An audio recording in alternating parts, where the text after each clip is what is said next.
America দাজ্জালের পূর্বাভাস, Israel রাষ্ট্র দাজ্জালের পূর্বাভাস, গ্লোবাল অর্ডার দাজ্জালের পূর্বাভাস, আধুনিক শিক্ষা ব্যবস্থা, ঢাকা বিশ্ববিদ্যালয় এবং এই আদর্শগত বিশ্ববিদ্যালয় যে শিক্ষা ব্যবস্থা চাপিয়ে দিয়েছে দাজ্জালের পূর্বাভাস, গণতন্ত্র দাজ্জালের পূর্বাভাস, সমাজতন্ত্র দাজ্জালের পূর্বাভাস, ধর্মনিরপেক্ষবাদ দাজ্জালের পূর্বাভাস, জাতীয়তাবাদ দাজ্জালের পূর্বাভাস। বস হুজুর মানে এতিম, হুজুর মানে সৎকা খায়, হুজুর মানে জখাত খায়। আরে ওই সমস্ত হুজুর আমরা না, জখাত খাওয়াই। জখাত খাওয়া হুজুরা ঠিক আছে, কিছু কিছু জখাত খায়, সব হুজুর থানে ওইসব জখাত খায় নাই। আব্দুল বারী নদী সেটা না, কিছু দু একটা হুজুরকে দেখে সবাইকে মূল্যায়ন করে এরকম ঠিক না। এই পুরো সিলেবাস পাল্টে দিতে পারবো, চেহারা বদলে দিতে পারবো ঢাকা বিশ্ববিদ্যালয়ের। আমরা অর্থনীতির বই আমাদের আলেমরা দেখেন নাই, হিফজুর রহমান সুবহানাবি নাম জানে আমাদের ছেলেরা, নাম জানে আমাদের বিশ্ববিদ্যালয়ের প্রফেসররা, নাম জানবে ওই আমি একজন নগণ্য আলেমদের খাদেম হারুন ইজহার বলছি। আমি এই ঢাকা বিশ্ববিদ্যালয়ের জন্য বিজ্ঞানের ফ্যাকাল্টিতে আমরা বিকল্প আল্লাহর কসম মুসলিম স্কলারদের লেখা কিতাব আমরা সাজেস্ট করতে পারবো। আমরা এই স্লোগান দিয়ে থাকি, কিন্তু এটা সম্পূর্ণ একটা ইমান বিধ্বংসী একটা কুফরি একটা স্লোগান। মানবতাবাদকে শাব্দিকভাবে আমাদের দেশে মনে করা হয় যে মানবতাবাদ মানে মানুষের অধিকার, মানুষের মর্যাদা। আসলে মানবতাবাদ মানে অধিকার এবং মর্যাদা না। মানবতাবাদ হলো আমাদের পরিচয়। ওরা একটা পরিচয় দিয়েছে যে মানুষ সৃষ্টি হয়েছে অর্গানিকভাবে, নিজে নিজে সৃষ্টি হয়েছে। এটাকে বলে অর্গানিক সৃষ্টি, স্বতন্ত্রভাবে নিজে নিজে স্বয়ংক্রিয়। এখানে মানুষকে কেউ সৃষ্টি করে নাই। যেহেতু মানুষকে কেউ সৃষ্টি করে নাই, সেজন্য মানুষ কারোর কাছে আবদ্ধ না। মানুষ নিজে নিজে তৈরি হয়েছে, এই জন্য মানুষ দুনিয়াতে নিজে নিজে আইন করবে, নিজে নিজে রাষ্ট্র চালাবে, নিজের মতো করে অর্থনীতি চালাবে, নিজের মতো সে পারিবারিক আইন তৈরি করবে, নিজের মতো সব কিছু করবে নিজের মতো, যেহেতু মানুষ নিজে নিজে তৈরি হয়েছে সেজন্য। এটা হলো মানবতাবাদের কথা। আর পক্ষান্তরে আমরা বলি যে মানুষ, আমরা মানবতাবাদ আমরা বিশ্বাসী না। মানবতাবাদ মানে যদি মানুষের অধিকার হয়ে থাকে, অবশ্যই অধিকার আমরা স্বীকার করি।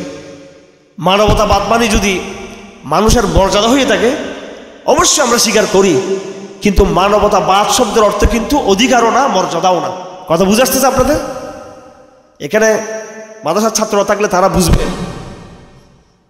আরবিতে একটা কথা আছে, আমাদের হুজুররা বলে তৌজিহিল কৌল বিমা লা ইয়ারদা বিহিল কায়েল। একজন বক্তা একটা কথা বলে গেল, শ্রোতারা তার একটা ব্যাখ্যা দিচ্ছে, এরকম এরকম।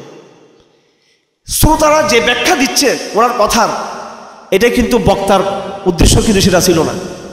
বক্তা একটা কথা বলছে, যে কোনো মানুষ তর্কে বিতর্কের সময়, আলাপ করার সময় একজন লোক একটা কথা বলল, যিনি কথা বলছে তার একটা উদ্দেশ্য আছে। এটার কি উদ্দেশ্যে তিনি কথাটা বলছেন?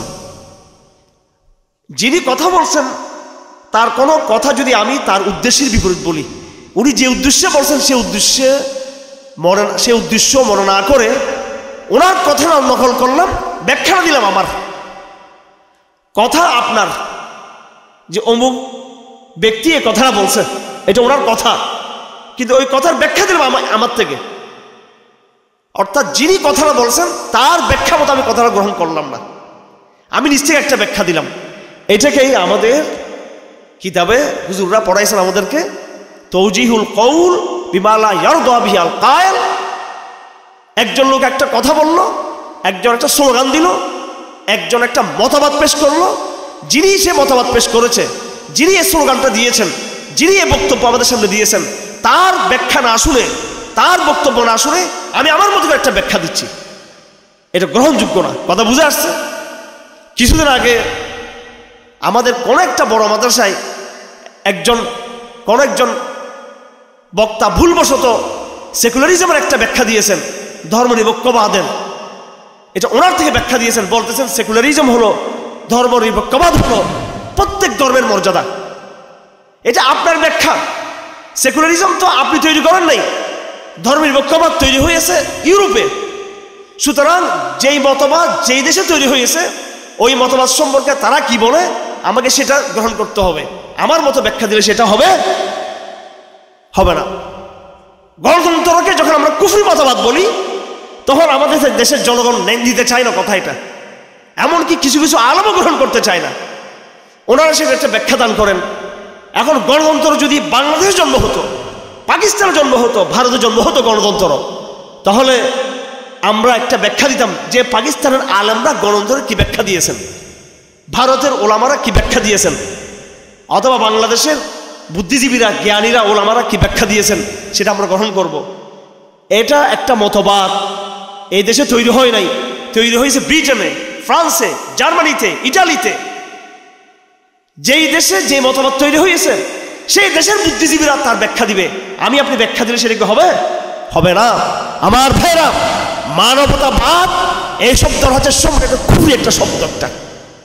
কারণ মানবতাবাদের অর্থ হলো মানুষ নিজে নিজে তৈরি হয়ে দুনিয়াতে আসছে, মানুষের পিছনে কোনো স্রষ্টা বলতে, আল্লাহ বলতে কিছু নাই। এটাকে বিজ্ঞানের ভাষায় বলা হয় অর্গানিজম। অর্গানিজম পদ্ধতিতে মানুষ আসছে দুনিয়াতে। অর্গানিজম পদ্ধতির বিরুদ্ধে আরেকটা কথা আছে, মেকানিজম।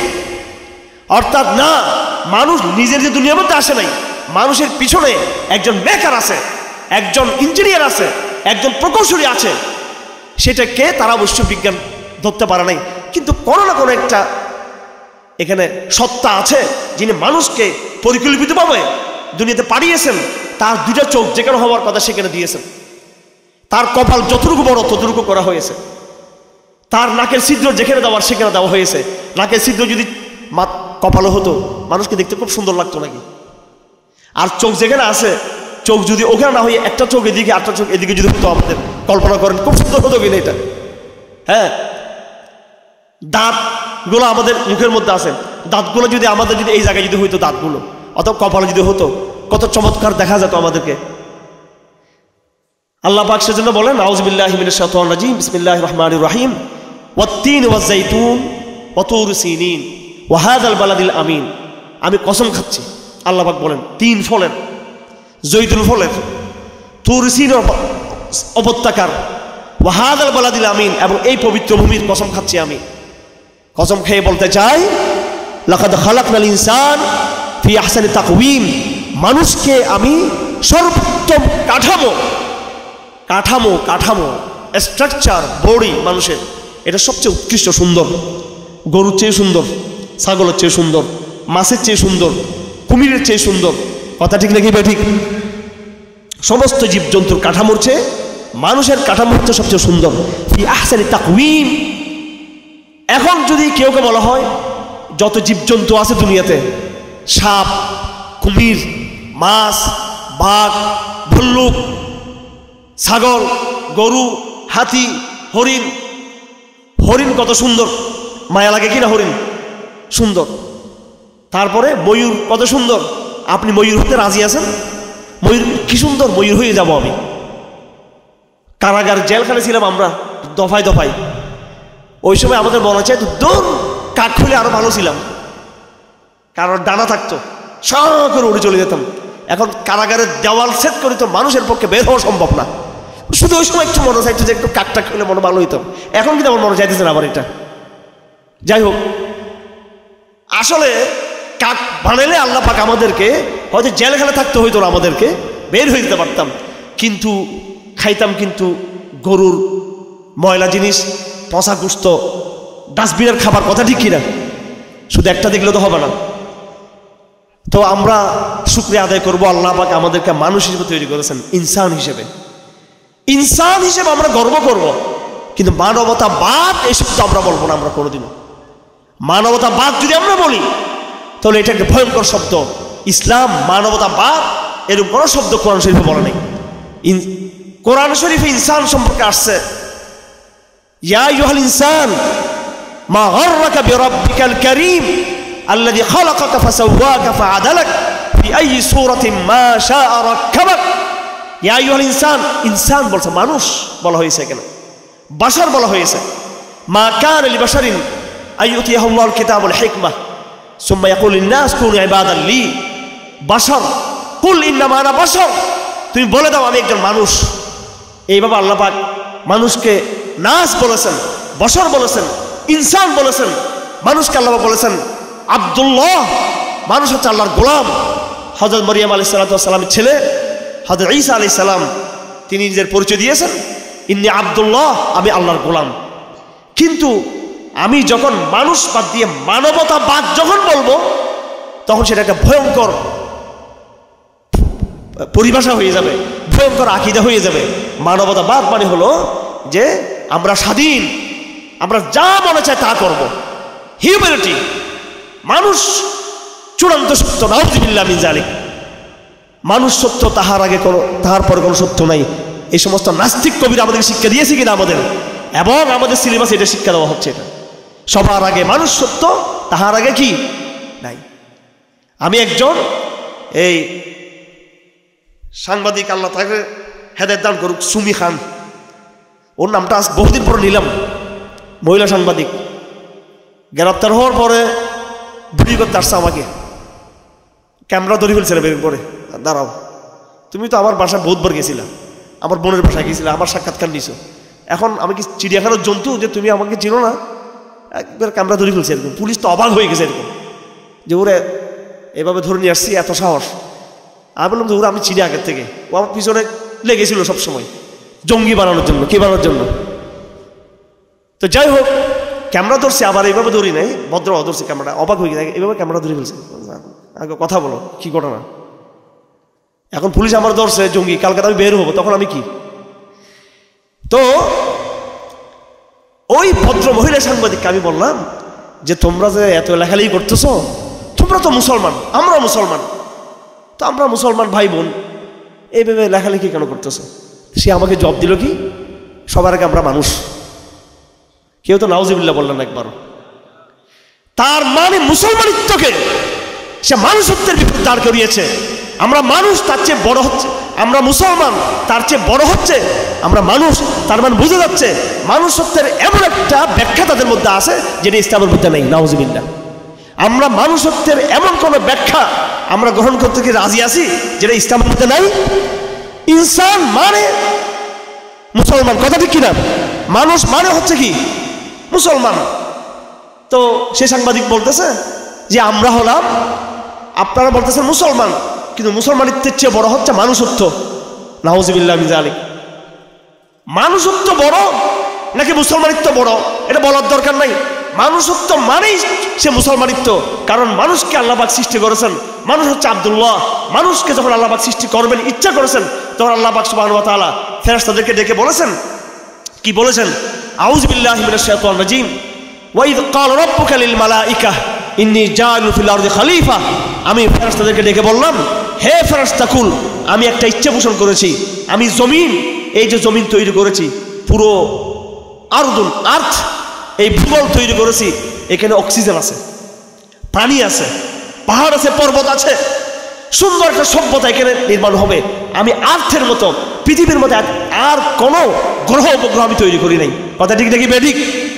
যত উপগ্রহ আছে, যত গ্রহ আছে, লাখ লাখ গ্রহ উপগ্রহ আছে, এইরকম পৃথিবীর মতো এত চমৎকার ফ্লেক্সিবল, এত কিছু, এত সুন্দর, এত নদী নালা, এত অক্সিজেন, হাইড্রোজেন, আগুন, পানি, বাতাস, মাটি, হ্যাঁ, এত কিছু, এত সমৃদ্ধ নিয়ামত দ্বারা আর কোনো গ্রহ উপগ্রহ নাই। সুতরাং আমি মানব জাতিকে তৈরি করতে চাই, এবং এই জমিনের মধ্যে, যে জমিন হচ্ছে আমার সৃষ্টির সবচেয়ে রহস্যজনক একটা সৃষ্টি। কথা ঠিক কিনা? সূর্য শুধু তাপ আর তাপ, আগুন আর আগুন। কথা ঠিক কিনা? সূর্যে গিয়ে বসবাস করতে পারবেন, চন্দ্রে গিয়ে বসবাস করতে পারবেন, মঙ্গল গ্রহে গিয়ে বসবাস করতে পারবেন। নদী আছে, নালা আছে, বা এরকম কিছুতে হয়তো নদী পানি থাকতে পারে, সেখানে হয়তো আরেকটা নেই। পৃথিবীতে আগুনও আছে, পানিও আছে, পৃথিবীতে মাটিও আছে, বাতাসও আছে, অক্সিজেন আছে, হাইড্রোজেন আছে, চমৎকার সব কিছু দিয়ে আল্লাহ পাক পৃথিবীকে তৈরি করেছেন মানুষের খেদমতের জন্য, মানুষকে পৃথিবীতে পাঠাবেন সেজন্য। এই জন্য পৃথিবী তৈরি করতে সময় লেগেছিল, অনেক সময় লেগেছিল পৃথিবী তৈরি করতে। হুট করে এমনি পৃথিবী তৈরি হয় নাই। অন্য গ্রহ উপগ্রহ তৈরি করতে যা সময় লাগে নাই, পৃথিবী তৈরি করতে অনেক বেশি আল্লাহ পাক কোরআন কারীমের বিভিন্ন জায়গায় বিবরণগুলো আছে। তো আল্লাহ পাক বললেন, এত সুন্দর গ্রহ পৃথিবী, এখানে আমি মানুষকে পাঠাবো, মানুষকে পাঠাবো আমার খলিফা হিসেবে। কি হিসেবে? আমার খলিফা, আমার প্রতিনিধি হিসেবে। তাহলে আমরা হলাম খলিফাতুল্লাহ, আল্লাহর প্রতিনিধি। কথা ঠিক কিনা? আল্লাহর প্রতিনিধি। এখন যেই জমানাটা আসছে আমাদের, এই জমানার কাজ হলো, এই জমানাটা কোত্থেকে আসছে আমরা কিছুই জানি না। আসলে আমরা বড় দজ্জালি ফিতনার মধ্যে পড়ে গেছি। আমরা কিসের মধ্যে পড়ে গেছি? দজ্জালি ফিতনায় পড়ে গেছি। ওলামায়ে কেরাম আছেন, ওনারাও হাদিসে মুখস্থ দজ্জালের হাদিস শোনাচ্ছেন ছেলেদেরকে, কিন্তু আসলে দজ্জালের ফিতনা যে কত ভয়াবহ একটু আপনি ভাবেন। রাসূলুল্লাহ সাল্লাল্লাহু আলাইহি ওয়াসাল্লাম কোন ফিতনাকে এত বড় ফিতনা হিসেবে উল্লেখ করেন নাই। কারণটা কি? রাসূলুল্লাহ বলছেন, আল্লাহুম্মা ইন্নী আউযু বিকা মিন ফিতনাতিল কবর, কবরের ফিতনা থেকে আমরা পানা চাই। এটা তো সবার বুঝে আসে। কবরে গেলে মুনকার নাকিরের সওয়াল এক ফিতনা, কবরে গেলে সেখানে আযাবের ফেরেশতা আরেক ফিতনা, কবরের পরে দফায় দফায় হাসরের বিভিন্ন মঞ্জিল। হযরত ওসমান রাদিয়াল্লাহু আনহু ব্যাপারে বলা হয়, যখন কবরের কথা যখন আসতো সবচেয়ে বেশি তিনি কান্না করতেন। তাকে বলা হতো, আপনি জাহান্নামের কথা শুনে আপনি কান্না করেন না, পুলসারাতের কথা শুনে আপনি এত বেশি কান্না করেন না, আপনি আরো আখিরাতের বিভিন্ন ভয়াবহ অবস্থা শুনে আপনি কান্না করেন না, শুধু কবরের কথা শুনলে কেন আপনি কান্না করেন? কাকে জিজ্ঞেস করা হয়েছে এটা? হযরত ওসমান রাদিয়াল্লাহু আনহুকে। তখন তিনি বললেন, ইন্নাল কবর, কবর হচ্ছে আউয়ালু মানাজিল, প্রথম মঞ্জিল, কিয়ামতের প্রথম মঞ্জিল হচ্ছে কবর। কবরে যে পাশ করবে সে আখিরাতে পাশ করবে, কবরে যে ফেল করবে সে আখিরাতে ফেল করবে, কবরে যে নম্বর পাবে সে জান্নাতে যাবে, কবরে যে ফেল করবে সে জাহান্নামে যাবে। শুধু কবর নিয়ে তিনি টেনশনে ছিলেন। তো যেটা বলতেছিলাম, এই মানব জাতির পরিচয়, মানব জাতির পরিচয়, মানব জাতির রহস্য, এইটার সাথে বর্তমান দজ্জালি ফিতনার সম্পর্ক। আমাদের নবীজি সাল্লাল্লাহু আলাইহি সাল্লাম আমাদেরকে কবরের ফিতনা থেকে বাঁচতে বলছেন, সকাল বিকাল দোয়া করতে বলছেন। আমাদের নবীজি সাল্লাল্লাহু আলাইহি সাল্লাম আমাদেরকে ফকর মানে দারিদ্র, এটা থেকে বাঁচতে বলছেন। আমাদের নবীজি সাল্লাল্লাহু আলাইহি সাল্লাম দোয়া শিক্ষা দিয়েছেন, আল্লাহুম্মা ইন্নী আউযু বিকা মিন ফিতনাতিল মাসিহিদ দাজ্জাল, হে আল্লাহ আমি পানা চাই দাজ্জালি ফিতনা থেকে। আমাদের নবীজি বলে গেছেন যে তোমাদের জন্য যত বড় ফিতনা রেখে যাচ্ছি, ইন্না আখওয়াফা মা আতাখাওয়াফু আলাইকুম, তোমাদের জন্য যত ফিতনা, মেয়েদের ফিতনা, রাসূলুল্লাহ বলছেন কিনা? মেয়েদের ফিতনা, হাওয়াই নফসের ফিতনা, কবরের ফিতনা। আল্লাহুম্মা ইন্নী আউযু বিকা মিনাল কুফরি ওয়াল ফাকর, সকাল বিকালের দোয়া এটা পড়তে হয়। এখন আমরা সকাল বিকাল দোয়া পড়ি না, আমরা পড়ি না। আমরা হুজুরদের কাছে গিয়ে শুধু তাবিজ নিই আমরা শুধু, কিন্তু ফজর নামাজ আমরা পড়ি না। আমরা তাবিজ একটা গলায় লটকাই দিলাম, অথচ বিসমিল্লাহিল্লাযী লা ইয়াদুররু মা ইসমিহি শাইউন ফিল আরদি ওয়ালা ফিস সামা ওয়া হুয়াস সামিউল আলিম, সকালে 3 বার বিকালে 3 বার। কথা ঠিক না বেঠিক? এখানে আমরা কয়জন পড়ছি আজকে? হাত তুলেন তো। বিসমিল্লাহিল্লাযী লা ইয়াদুররু মা ইসমিহি শাইউন ফিল আরদি ওয়ালা ফিস সামা ওয়া হুয়াস সামিউল আলিম। আমরা কয়জন পড়ছি আজকে সন্ধ্যার পরে এটা, বা সন্ধ্যার আগে? ও দোস্ত তুমি আমার সাথে আসছো সেই জন্য, ঠিক আছে ভাই? এগুলো আমরা পড়ি না, কারণ রাসূলের সুন্নতে মজা নাই। কি নাই? রাসূলের সুন্নতের মধ্যে মজা নাই। আর এগুলো আমাদের সুন্নি দুস্থ যারা আছে এরা এশক তুলতে পারে, সব এশক তো ওই সুন্নি ভাইদের কাছে। রাসূলের সুন্নত হচ্ছে সহজ সরল বাস্তব, কিন্তু কথা ঠিক না বেঠিক?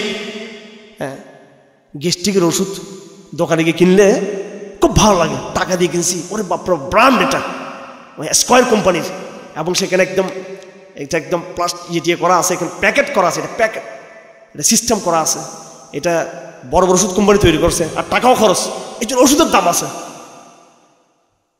একটা ওষুধ গ্যাস্ট্রিকের এটা যতটুকু উপকার করবে তার চেয়ে 1000 গুণ বেশি উপকার করবে 2 গ্লাস পানি আপনার। কথা ঠিক না বেঠিক? কোনো রিয়াকশন আছে পানির? কিন্তু বাঙালি সেটা খাবে না, ও গ্যাস্ট্রিক ওষুধ খাবে। সুন্নত হলো পানির মতো, আর যত বেদাত আছে এগুলো হচ্ছে এই সমস্ত ওষুধের মতো। এই সমস্ত ওষুধ বেদাত, হাসানা হোক সেই হোক, এগুলো কোনো না কোনো দিতে আপনার ক্ষতি করে দিবে এগুলো। তা আমার ভাইয়েরা, রাসূলুল্লাহ সাল্লাল্লাহু আলাইহি ওয়াসাল্লাম দোয়া শিক্ষা দিয়েছেন আমাদেরকে সকাল বিকাল। এই দোয়ার মধ্যে একটা দোয়া হলো, আল্লাহুম্মা ইন্নী আউযু বিকা মিনাল কুফরি ওয়াল ফাকর, হে আল্লাহ আমি কুফর থেকে পানা চাই, হে আল্লাহ আমি দারিদ্র থেকে আমি পানা চাই।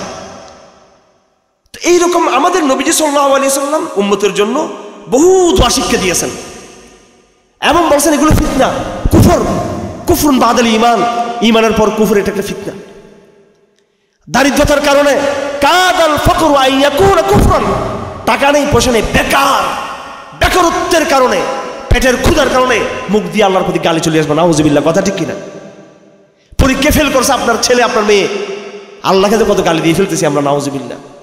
হতাশা মানুষকে ঈমানের দিকে নিয়ে যায়। লা তাকনাতু মির রাহমাতিল্লাহ।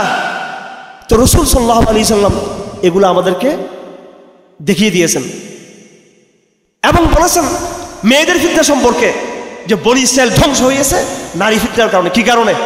নারী ফিতনা। এবং আমার উম্মতের জন্য আমি নারীদের মা তারাকতু ফিতনাতান আদাররা আলা রিজাল মিনান নিসা, আমি মেয়েদের চেয়ে আর কোনো এরকম ক্ষতিকারক ফিতনা রাখি যায় নাই।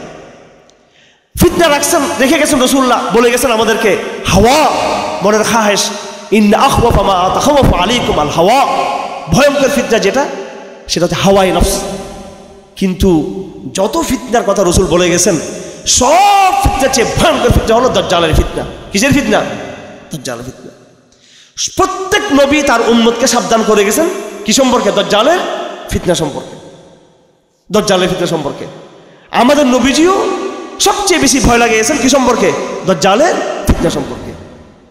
নামাজের পরে মোনাজাত আছে না নাই, নামাজের পরে মোনাজাত আছে নাই, এটা নিয়ে আমাদের হুজুর পর্যন্ত দুই গ্রুপ। মুফতি ফয়জুল্লাহ রহমতুল্লাহ কথার উপর আস্থা নেই কারণ। মুফতি ফয়জুল্লাহ রহমতুল্লাহ বলে গেছেন নামাজের পরে, সলাতের পরে, 5 ওয়াক্ত নামাজের পরে কেউ যদি সম্মিলিতভাবে হাত তুলিয়া দোয়া করাটাকে যদি জরুরি মনে করে এটা বেদাত হয়ে যাবে। সবসময় যদি জরুরি মনে করে, এমনি মাঝে মাঝে করলে সমস্যা নেই, মাঝে মাঝে করলে কি নাই সমস্যা, মাঝে মাঝে করতে পারেন। কিন্তু যদি জরুরি মনে করেন 5 ওয়াক্ত নামাজে ইমাম সহ মুক্তাদি সহ ঐক্যবদ্ধভাবে, এটাকে উনি নিষেধ করেছেন। এভাবে ইলতিজামে মা লা ইলজাম, যেটা জরুরি নয় এমন একটা বিষয়কে জরুরি মনে করা, এটা হচ্ছে বেদাত। বাস হাত তুললাম, রব্বানা যালামনা একটা পড়লাম, আল্লাহুম্মা আনতাস সালাম, এটা তো আছে, এটা হাত তুলে বলতে হবে কি জন্য? অথচ এই রাসূল সাল্লাল্লাহু আলাইহি ওয়াসাল্লাম নবীজি নামাজের মধ্যে সালাম ফিরানোর আগে আমাদেরকে বহু দোয়া শিক্ষা দিয়েছেন, আমাদের খবর নেই। আমরা দরুদ শরীফের পরে কি বলি? রব্বানা যালামনা আনফুসানা ওয়া ইল্লাম তাগফির লানা ওয়া তারহামনা লানাকুনান্না, এটা পড়ি কি পড়ি না? আমরা পড়ি কি না এটা আমরা? অথচ এই দোয়া ছাড়া আরো দোয়া কিন্তু হাদিসের মধ্যে আছে, মুসনুন দোয়া, কেউ বলতে পারবে না এই দোয়াগুলো বেদাত। এটা মুফতি ফয়জুল্লাহ বলতে পারবেন না এটা বেদাত ছিল সুন্নত ইয়ের আগে, সালামের আগে। কিসের আগে? সালামের আগে। সালামের আগে রাসূল দোয়া শিক্ষা দিয়েছেন, হাদিসে প্রমাণিত আছে, এই দোয়ার কোনো চর্চা নাই। আর সালামের পরে রাসূল বলেন নাই, এমনভাবে আমরা এটাকে তাগিদ দিচ্ছি সেটাকে মজা লাগতেছে। সেই দোয়ার মধ্যে রাসূল যেটা বলছেন সেটা করি না, রাসূল যেটা বলেন সেটার মধ্যে মজা। ওই যে বলছি না ইয়ের মধ্যে মজা বেশি। কিসের মধ্যে? গেস্টির ওষুধের মধ্যে মজা বেশি, রাসূলের সুন্নতে মজা নেই। তো এখন এই দোয়াগুলোর মধ্যে আমাদের নবীজি সালামের আগে নফল নামাজের মধ্যে অনেক দোয়া পড়তে পারবেন। সেখানে একটা দোয়া আছে, ওয়া আউযু বিকা মিন ফিতনাতিল মাহইয়া ওয়াল মামাত রব্বি আউযু বিক মিন ফিতনাতিল মাসিহিদ দাজ্জাল। হে আল্লাহ, আমি নামাজের মধ্যে, নামাজের ভিতরে সালামের আগে তোমার কাছে আমি দোয়া করতেছি, পানা চাইতেছি দাজ্জালের ফিতনা থেকে। কার ফিতনা থেকে? দাজ্জালের ফিতনা থেকে। এই দোয়া আমরা সবাই করবো তো? সবাই আমার ভাইয়েরা, এই আখিরি জামানা বড় ভয়ঙ্কর জামানা। দাজ্জাল মানে ধোঁকাবাজ, দাজ্জাল মানে প্রতারক। ভাই ভাইকে সন্দেহ করবে, বাপ ছেলেকে সন্দেহ করবে, ছেলে বাপকে সন্দেহ করবে, ভাই বোনকে সন্দেহ করবে, বোন ভাইকে সন্দেহ করবে, রাজা প্রজাকে সন্দেহ করবে, প্রজা রাজাকে সন্দেহ করবে, এক আলেম আরেক আলেমকে সন্দেহ করবে, এক ভাই আরেক ভাইকে সন্দেহ করবে, শ্রোতা বক্তাকে সন্দেহ করবে, বক্তা শ্রোতাকে সন্দেহ করবে। এক ফিতনা তৈরি হয়ে যাবে। কেউ আপনি সত্য কথা আপনি বুঝতে পারবেন না। প্রতারণার কারণে এমন এক বিশ্ব ব্যবস্থা তৈরি হয়েছে বর্তমানে, প্রতারণার বিশ্ব ব্যবস্থা। দাজ্জাল এক ভয়ঙ্কর ফিতনা। কিরকম? সেটা হলো এই যে যখন সমুদ্রে ঘূর্ণিঝড় তৈরি হয়, আমাদের দেশের বড় বড় ঘূর্ণিঝড়, কিছুদিন আগে এর নাম ভুলে গেছে, কয়টা নাম মনে রাখবো? প্রতি বছর সিডর, তারপরে কি নার্গিস, আর আইলা, আর কি মুকা। আর এই যে ঘূর্ণিঝড়গুলো তৈরি হয়, ঘূর্ণিঝড় তৈরি হওয়ার এটা অনেক দূরে, 600 মাইল দূরে, 1000 মাইল দূরে, 1500 মাইল দূরে এগুলো কিন্তু এটা তৈরি হয়। এটা কত ভয়ঙ্কর, কত ভয়ঙ্কর। 91 সালে যারা বালেক ছিল তারা দেখছে এটা কত ভয়ঙ্কর জিনিস এটা, অথবা যাদের বয়স 12-13 বছর ছিল 1991 সালে, ওরা দেখছে ঘূর্ণিঝড় কাকে বলে। এরপর বাঙালি আর যেগুলো দেখছে এগুলো নর্মাল, এগুলো তেমন ইয়ে না। এটা আমরা দেখছি আল্লাহর গজব কাকে বলে। আমি দেখছি চট্টগ্রাম শহরের পাহাড়ের উপর আমাদের বাসা, পুরো চট্টগ্রাম শহর রাত 10:30 11টার দিকে প্রথমে লাল হয়ে গেল, পুরো চিটাং শহরের আকাশ লাল হয়ে গেল। এরপর ছাত করে আকাশটা অন্ধকার হয়ে গেল, এরপর পুরো আকাশ নীল হয়ে গেল, পুরো আকাশ ছাত করে। এরপরে তো 1টা-1:30টার দিকে শুরু হলো এবার বাতাস, তারপরে তো যা হইলো সব কিছু, এটা ভয়ঙ্কর ব্যাপার। সমস্ত গাছপালা ছুঁড়ে একদম জ্বলে পড়ে সারকার হয়ে গেল সমস্ত গাছ। আমি জানি না চট্টগ্রামের হাটাদারি কি অবস্থা হয়েছে, চিটাং শহরে একটা গাছ, প্রত্যেকটা গাছ জ্বলে গেছে, জ্বলে গেছে। গাছ ভাঙে নাই, শুধু জ্বলে পড়ে ছাই হয়ে গেছে। 91 ঘূর্ণিঝড়ে লাখ লাখ মানুষ সেদিন শাহাদাত বরণ করেছিল, ডুবে মারা গিয়েছিল। আল্লাহ পাক তাদের শাহাদাত কবুল করুন, জান্নাতবাসী করুন। ভয়াবহ ঘূর্ণিঝড়। এই ঘূর্ণিঝড় যেখানে তৈরি হয় হবার এই যখন শুরু হয় তার একটা পূর্বাভাস থাকে। কি থাকে? একটা পূর্বাভাস।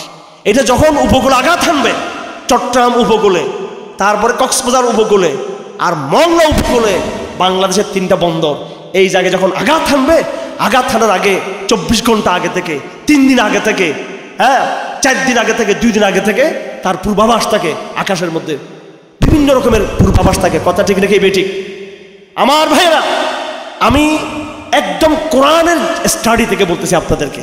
নম্বর 2, হাদিসের গবেষণা থেকে বলতেছি। নম্বর 3 আমি আবারও বলতেছি, সেটা হলো বর্তমান ইতিহাসের হাজার হাজার পৃষ্ঠা অধ্যয়ন করে বর্তমান ইউরোপের ইতিহাস, এই ইউরোপের ইতিহাসের 300-400 বছরের ইতিহাস, এটা শত শত পৃষ্ঠা, আজকে প্রায় 20-25-30 বছর আমি অধ্যয়ন করে আজকে আমি যে সিদ্ধান্ত পৌঁছেছি সেটা হলো দাজ্জালের পূর্বাভাস শুরু হয়ে গেছে বর্তমান সময়। আমেরিকা দাজ্জালের পূর্বাভাস, ইসরায়েল রাষ্ট্র দাজ্জালের পূর্বাভাস, গ্লোবাল অর্ডার দাজ্জালের পূর্বাভাস, আধুনিক শিক্ষা ব্যবস্থা, ঢাকা বিশ্ববিদ্যালয় এবং এই আদর্শগত বিশ্ববিদ্যালয় যে শিক্ষা ব্যবস্থা চাপিয়ে দিয়েছে, দাজ্জালের পূর্বাভাস, গণতন্ত্র দাজ্জালের পূর্বাভাস, সমাজতন্ত্র দাজ্জালের পূর্বাভাস, ধর্মনিরপেক্ষবাদ দাজ্জালের পূর্বাভাস, জাতীয়তাবাদ দাজ্জালের পূর্বাভাস, ব্যাংকিং দাজ্জালের পূর্বাভাস। বুঝবেন আপনারা, এখন বুঝে আসবেন আপনাদের। এখন বললে অনেকে এটাকে গোড়া মনে করবে, কট্টরপন্থা মনে করবে। এখন স্পষ্ট হয়ে গেছে। আমি বারবার প্রত্যেকটা মাহফিলে বলে থাকি, এই ঢাকা বিশ্ববিদ্যালয় সৃষ্টি করেছিল, দিয়েছিল ব্রিটিশরা দিয়েছিল। ঠিক আছে, যেহেতু এই জমানায় আধুনিক অনেক বেশি আমাদের শিক্ষার দরকার আছে আমাদের, আমরা বলি না বিশ্ববিদ্যালয় বন্ধ হবে, কিন্তু আমাদের আপত্তি এবং দুঃখ হলো এই বিশ্ববিদ্যালয়ে সিলেবাস কি কোরআন দ্বারা এই সিলেবাস পুনর্গঠিত হতে পারতো না। এই সিলেবাস কোরআন শরীফে কি বিজ্ঞান আয়াত নাই? কোরআন শরীফে কি কৃষি বিজ্ঞান আয়াত নাই? কোরআন শরীফে কি রাষ্ট্রবিজ্ঞান আয়াত নাই? কোরআন শরীফে কি সাহিত্যের আয়াত কিন্তু কোরআন শরীফে নাই? আছে না নাই? হ্যাঁ, এটা এমনি বলতেছে না কি মুক্তি, মন থেকে বলতেছে না। আর বাপ, এত বড় বিজ্ঞান, এই বিজ্ঞান আলহামদুলিল্লাহ পড়ে আসছে এই জায়গার ভিতরে আমাদের মন্তেকের মধ্যে। মন্তেক মানে এটা বুঝবেন না আপনারা, যারা মাদ্রাসার ছাত্র ওরা বুঝবে। এই কওমি মাদ্রাসায় আরবি গ্রামার শিখায়, নাহু, সরফ, বালাগত, হাদিস, উসুল হাদিস। একটা আছে মন্তেক। ওখানে বলে মানুষের পরিচয়, বলে হাইওয়ানুন নাতিকুন, এমন জন্তু যে জন্তু কথা বলতে পারে। হাইওয়ানুন নাতিক। ভারতবর্ষের একজন আলেম বলছে আমি এটা মানি না, আমি হাইওয়ান নাতিক। এটা ফলসেবিদের কথা, মন্তেকিদের কথা। কারণ ওনার যুক্তি হলো গরুও তো গরুর সাথে কথা বলে, ছাগলও তো কথা বলে, পাখিও তো কথা বলে। তাদের প্রত্যেকের কিন্তু একটা কি আছে, নিজস্ব ভাষা আছে না নাই? গরুকে কিন্তু ইশারা দিতে পারে, কিন্তু এরা, এদের বাচ্চা হচ্ছে না, এদের সন্তান হইতেছে না এদের, তো এরা কি, এদের তো সব, এদের সংসার আছে, সংসার হয়তো মানুষের মতো নাই, এদেরও কিন্তু একটা সভ্যতা আছে, এদের কিন্তু একটা সিস্টেম আছে। কিন্তু সাপও কিন্তু সাপের সাথে কথা বলে, পাখিও কথা বলে। উল্লিমনা মানতিকাত তাইর, সুলাইমান আলাইহিস সালাম, দাউদ আলাইহিস সালাম বলেন, দাউদ আলাইহিস সালামের অনেক কাহিনী করা শরীফ আছে। উল্লিমনা, আল্লাহ পাক আমাদেরকে শিক্ষা দিয়েছেন, পাখির কথা আমরা বুঝি। কি বুঝি আমরা? পাখির আওয়াজ বুঝি, পাখির কথা আমরা বুঝি। আর কিছু পাখির সাথে মানুষ কথা বলতে পারে। যাই হোক, তো ভারতবর্ষের একজন বড় আলেম, ওনার নাম ডক্টর আব্দুল বারী নদভী, বড় আলেম। আশরাফ আলী থানভী রহমতুল্লাহ আলাইহি ছিলেন আরো বড় আলেম। আশরাফ আলী থানভী রহমতুল্লাহ আলাইহি এই হুজুর সম্পর্কে, উনি আবার কিন্তু বিজ্ঞানী হুজুর, নাম কি বলছি? আব্দুল বারী নদভী। উনি যেমন ডক্টর, যেমন বিজ্ঞানী, তিনি আবার মৌলানা সাহেব। হ্যাঁ, তো ওনার সম্পর্কে আশরাফ আলী থানভী রহমতুল্লাহ বলেন, যে আব্দুল বারি নদভী ने साइंस को मुसलमान बना दिया। আব্দুল বারি নদভী বিজ্ঞানকে মুসলমান বানিয়ে দিয়েছে। অত দূরে যাওয়ার দরকার নাই, আশরাফ আলী থানভী পর্যন্ত। আমি একজন নগণ্য আলেমদের খাদেম হারুন ইজহার বলছি। আমি এই ঢাকা বিশ্ববিদ্যালয়ের জন্য বিজ্ঞানের ফ্যাকাল্টিতে আমরা বিকল্প আল্লাহর কসম মুসলিম স্কলারদের লেখা কিতাব আমরা সাজেস্ট করতে পারবো। আমরা এই দর্শন বিভাগে আমরা সাজেস্ট করতে পারবো, সক্ষম। সে ক্যাপাসিটি আমরা I have this capacity, say capacity আমাদের আছে, সেই যোগ্যতা এবিলিটি আমাদের আছে। এক একটা বইয়ের নাম শুনো আমার থেকে, আমি বলি নামগুলোর নাম। সায়েন্স আর মাযহাব আব্দুল বারি নদভী লিখেছে, মাযহাব আর সায়েন্স কারি তৈয়ব রহমাতুল্লাহ লিখেছেন, আশরাফ আলী থানভী লিখেছেন, আল ইনতিবাহাতুল মুফিদা আশরাফ আলী থানভী লিখেছেন, এবং এই আব্দুল মাজিদ দরিয়াবাদীর তফসির আছে। চ্যালেঞ্জ আজকে ডাউনলোড করবেন কোন শিক্ষিত ভাই এখানে থাকলে, তফসির দরিয়াবাদী ইংরেজিতে। কোন দার্শনিক অক্সফোর্ডে কেমব্রিজে কেউ এই তফসিরের বিকল্প কোন বক্তব্য পাল্টা কোন বক্তব্য দিতে সক্ষম হবে কিনা? বস হুজুর মানি এতিম, হুজুর মানি সদকা খায়, হুজুর মানি জকাত খায়। আরে ওই সমস্ত হুজুর আমরা না, জকাত খাওয়াই। জকাত খাওয়া হুজুরা ঠিক আছে, কিছু কিছু জকাত খায়, সব হুজুর থানভী সব জকাত খায় নাই। আব্দুল বারি নদভী সেটা না, কিছু দু একটা হুজুরকে দেখে সবাইকে মূল্যায়ন করে এরকম ঠিক না। এই পুরো সিলেবাস পাল্টা দিতে পারবো, চেহারা বদলে দিতে পারবো ঢাকা বিশ্ববিদ্যালয়ের। আমরা অর্থনীতির বই আমাদের আলেমরা রেখেন নাই। হিফজুর রহমান সুবহানাবি নাম জানে আমাদের ছেলেরা, নাম জানে আমাদের বিশ্ববিদ্যালয়ের প্রফেসররা, নাম জানবে ওই বিদেশ থেকে কলকাতা থেকে ছাপিয়ে আসে, ওগুলো অনুবাদ করে, এগুলো তারপরে বিদেশ থেকে ছাপে অনুবাদ করে। এই পুরো শিক্ষা ব্যবস্থা হলো কপি পেস্ট। ইংরেজি একটা জিনিস আছে, এবার সেটাকে বাংলাতে অনুবাদ করে এবার খাওয়া ছেলেদেরকে। অথচ উলামায়ে কেরাম, ইমাম গজালির কথা আমি বললাম না, ইমাম রাজির কথা বললাম না, আরও যারা দার্শনিক আছেন ইমাম জুওয়াইনি ওনাদের কথা বললাম না। বর্তমান জমানার এত সমৃদ্ধ বই পুস্তক আসছে, চমৎকার একটা বিশ্ববিদ্যালয় করা যাবে। আমার ভাইয়েরা, যেই শিক্ষা ব্যবস্থা বর্তমানে আমাদেরকে দেওয়া হচ্ছে বাংলাদেশে, এটা দজ্জালি শিক্ষা ব্যবস্থা। কোনো সন্দেহ আছে আপনাদের? আমি প্রত্যেকটা সাবজেক্ট নিয়েছি। আমি নিজে একটা স্কুল আছে, আমার নিজের একটা স্কুল আছে। আমি গতকালকে আমার স্কুলে মিটিং করছি। আমি তো সবটা আমার চোখের সামনে। ওই স্কুল, আমার স্কুলে মেট্রিক পর্যন্ত সব বই পুস্তক আমার নখদর্পণে, কোন পৃষ্ঠে কী আছে না আছে আমি জানি। এরপরে কলেজ লেভেলে যেগুলো আছে, ইন্টার যেগুলো পড়ানো হয়, অনার্সে যেগুলো পড়ানো হয়, মাস্টার্সে যেগুলো পড়ানো হয়, এগুলো আমার স্কুলে, আমার কলেজ নেই, কিন্তু এগুলো আমি নিজের স্টাডির জন্য এগুলো আমি দেখি, সবসময় দেখি পড়ি। অর্থনীতির মধ্যে কী আছে, রাষ্ট্রবিজ্ঞানে কী আছে, বিজ্ঞানে কী আছে, এগুলো দেখি, আইডিয়া আছে আমাদের মোটামুটি এগুলো সম্পর্কে। কোনো একটা জায়গায় আল্লাহ এই শব্দ নাই, কোনো একটা জায়গায় কোরআনের একটা আয়াত নাই, কোনো একটা জায়গায় রাসূলের একটা হাদিস নেই। আছে রবীন্দ্রনাথ ঠাকুর, আছে মধুসূদন দত্ত, আছে আইনস্টাইন, আছে আইজাক নিউটন, আছে রুশো, আছে কান্ট, আছে এরিস্টো, আছে প্লেটো, সব আছে, কিন্তু মুহাম্মদ এটা নেই। আপনি আসেন, বই নিয়ে আসেন, আছে। আমি কথা সত্য না মিথ্যা বলতেছি, এগুলো কথা বুঝে আসতেছে? সেই মোহাম্মদবিহীন শিক্ষা ব্যবস্থা, সেই কোরআনবিহীন শিক্ষা ব্যবস্থা পড়ে কেমনে করবো? কারণ আমি গ্র্যাজুয়েট, আমি শিক্ষিত। আমি কালকে লালখান বাজারের মেয়ে একটা দেখলাম পুলিশে ঢুকছে আমাদের লালখান বাজারের। ও জানি না তার বাড়ি কোথায়, কিন্তু সে লালখান বাজার থেকে এটা ছাড়া হলো। খুব গর্ব করে শাড়ি পরে দাঁড়ালো আর গর্ব করে বলতেছে এরকম বিসিএস হওয়া যেতে পারে। আমি আমার ওই মেয়ের উদ্দেশ্যে বলতে চাই, তোমার এত অহংকার করতেছো, তোমার চেয়ে আরো অনেক শিক্ষিত বোনেরা আমাদের আছে। আল্লাহ যাদেরকে দুনিয়াতে অনেক শিক্ষিত তৈরি করেছেন, তারা পর্দার ভিতরে আছে, আলহামদুলিল্লাহ। শিক্ষা হলে তোমাকে এই হতে হবে। পুলিশ হয়েছে ঠিক আছে, বোরকা পরি পুলিশগিরি করো, মেয়ে আসামি ধরার জন্য, কথা ঠিক কিনা? মেয়ে গাঁজা দেখাচ্ছে, তুমি মেয়ে বিসিএস কাটাতে পুলিশ হয়েছো। আর আমাদের লালখান বাজার হচ্ছে জাহেলিয়াতের একটা বড় মার্কাজ, আশেপাশে হ্যাঁ শহরে তো আমরা সব দেখি। এখন বললে পুলিশটা গোষ্ঠ হয়ে যাবে। এই পুলিশ হচ্ছে আমাদের 40 বছরের প্রতিবেশী। আমার কয় বছরের? 40 বছরের প্রতিবেশী। হ্যাঁ, ইদানিং দেখি যে মেয়েদের সেখানে প্রচুর মহিলারা পুলিশে ভর্তি হয়েছে। আরে আমি হারুন এজাজ, যদি হেফাজত ইসলামের বাংলাদেশ গঠিত হয়, আমার যদি কি বানায়, পুলিশের আইজিপি বানাই, মহিলা সেকশন থাকবে কি থাকবে না? থাকবে তো নাকি? আমাদের থাকবে, মহিলা পুলিশ থাকবে না কেন? আমরা কি মেয়ে একটা গাঁজা খাচ্ছে, কি খাইতেছে?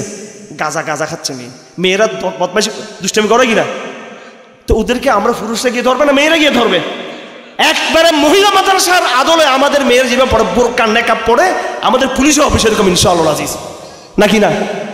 এটা সিস্টেম মতো হবে তাকওয়ার ভিতরে। আবার সব কি শুনলাম, হুজুর তো এখানে মহিলা পুলিশ বানাইছে, এতক্ষণ তো শুনলাম, ঠিক আছে। মানে এটা বলতে চাচ্ছি, রাষ্ট্র আমরা বানাইতে পারি, রাষ্ট্র চালাইতে পারি, তোমরা মনে করিও যে আমরা মূর্খ, মহিলা ডাক্তার বানাবো না। মহিলা ডাক্তার আমরা চাই, কারণ আমার মেয়ের সিজার করবে, আমার বোনের সিজার করবে, পুরুষ কেন করবে? সেটা কে করবে? সেটা তো মহিলা ডাক্তার চাই কিনা আমরা? মহিলা আসামি ধরার জন্য মহিলা পুলিশ দরকার। মহিলা কি ট্রিটমেন্টের জন্য মহিলা ডাক্তার দরকার আছে কিনা? কিন্তু তাই বলে রাস্তাঘাটে ট্রাফিকও পুলিশ মহিলা হইতে হবে? ভাই বলেন, ট্রাফিকও মহিলা হইতে হবে?